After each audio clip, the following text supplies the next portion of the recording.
आप सारे, आशा करती हूँ आप सभी अच्छे से होंगे। दोस्तों, आज जो हम बात कर रहे हैं वो एक ऐसी बात है जो लगभग आप सभी जानते हैं और आपको अच्छे से मालूम होता है। जब किसी मुसीबत में फंसते हैं या कोई मुश्किल आ जाती है तो उसके लिए आप उसे हमेशा याद करते हैं। इसीलिए कहते हैं जिसकी बात मैं कर रही हूँ उन्हें हमेशा याद रखो, क्योंकि वो हमेशा सबकी ही सुनते हैं। और किसी भी तरह की कोई भी बात हो, आप जब किसी से नहीं कह पाते हो तो उन्हीं से कहते हो। आपने बहुत सी बार देखा होगा और महसूस भी किया होगा कि आप किसी मुश्किल या मुसीबत में फंस जाते हैं।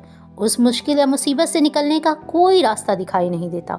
उस वक्त आप हिम्मत हारने लगते हो या मानो लगभग हिम्मत हार चुके होते हो।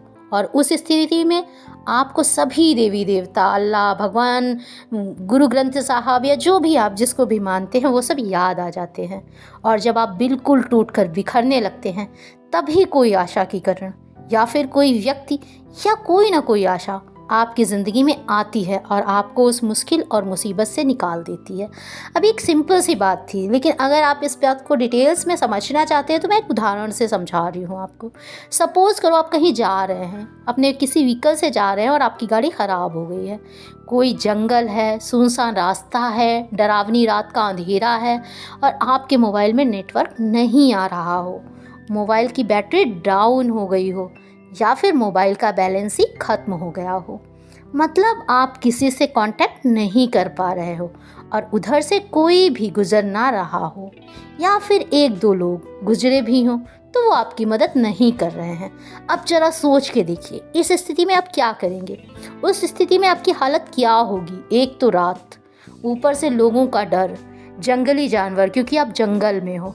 अब जरा सी आहट आते ही आपकी जान निकलने लगती है और जान निकालने की इतनी सी आहट काफ़ी होती है। आपको एक समय ऐसा लगता है कि साक्षात यमराज या फिर जिसे भी आप मानते हैं वो आपके सामने खड़ा है। उस वक्त अल्लाह, खुदा, भगवान, ईश्वर, जितनों को भी आप मानते हैं सभी एक साथ याद आने लगते हैं और जुबान पर बस सिर्फ एक बात होती है। कौन सी? सभी को पता है, फिर भी मैं बोल रही हूँ कि हे मेरे मालिक, हे मेरे भगवान, बस मुझे एक बार इस मुश्किल से निकाल दो, मैं एक बार सही सलामत अपने घर चले जाऊँ। कुछ तो मन्नत भी मांग लेते हैं। आपका खून सूखने वाला ही होता है कि तभी कोई आपके पास आकर रुकता है और आपकी मदद करता है, जिससे आप सही सलामत घर पहुंच जाते हैं और घर पहुंचकर आप उस व्यक्ति को बार बार धन्यवाद देते हैं। इसका मतलब सबसे बड़ी बात यही है कि मुसीबत कोई भी हो, भगवान का भी कहना है कि मुसीबत से कभी भी हिम्मत ना हारे।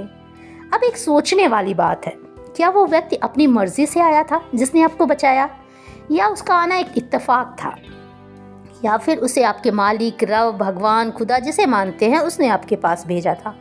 अब सबका मानना कुछ भी हो, बट जहाँ तक मेरा मानना है उसे उस मालिक, उस भगवान, उस खुदा, उस अल्लाह ने ही आपके पास भेजा था ताकि आप उस मुश्किल, उस मुसीबत से निकल सकें। क्योंकि ईश्वर सभी जगह नहीं जाते, वो आपकी मदद करने के लिए किसी न किसी को आपके पास भेज देते हैं। ये तो एक सिंपल सा मैंने एक एग्जाम्पल दिया जो मैंने सुना और देखा था। इसी तरह से बहुत सी बातें हमारी ज़िंदगी में होती हैं। आज मैं ऐसी ही बात इसलिए कर रही थी क्योंकि कभी कभी मेरे खुद के सामने भी ऐसी प्रॉब्लम्स आई हैं और उनका हल निकला है, सॉल्व हुई हैं प्रॉब्लम्स। बस ज़रूरत है तो आपके धैर्य की, खुद में और भगवान में विश्वास रखने की। अगर आपका विश्वास भगवान से डगमगाता है तो निश्चित ही आप सफल होते होते असफल हो जाते हैं। इसलिए धैर्य रखें और अपने आप को इतना विश्वास रखें कि आप ऐसा कर लेंगे और कोई भी ऐसी ताकत नहीं है जो आपको ऐसा करने से रोक दे। खुद का विश्वास आपको आगे बढ़ने में 100% आपकी मदद करता है। तो दोस्तों, भगवान पे विश्वास और खुद पे विश्वास रखना बहुत ज़रूरी है। मेरी उन लोगों से हाथ जोड़कर निवेदन है जिन्हें ऐसा लगता है कि वो विश्वास नहीं कर पा रहे हैं खुद को, वो विश्वास पैदा करें।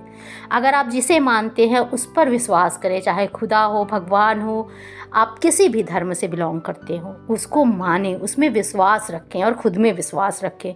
क्योंकि अपने विश्वास और उस धर्म के जिसको भी आप मानते हैं उसमें विश्वास आपको एक अलग ही हिम्मत देता है। Thank you friends.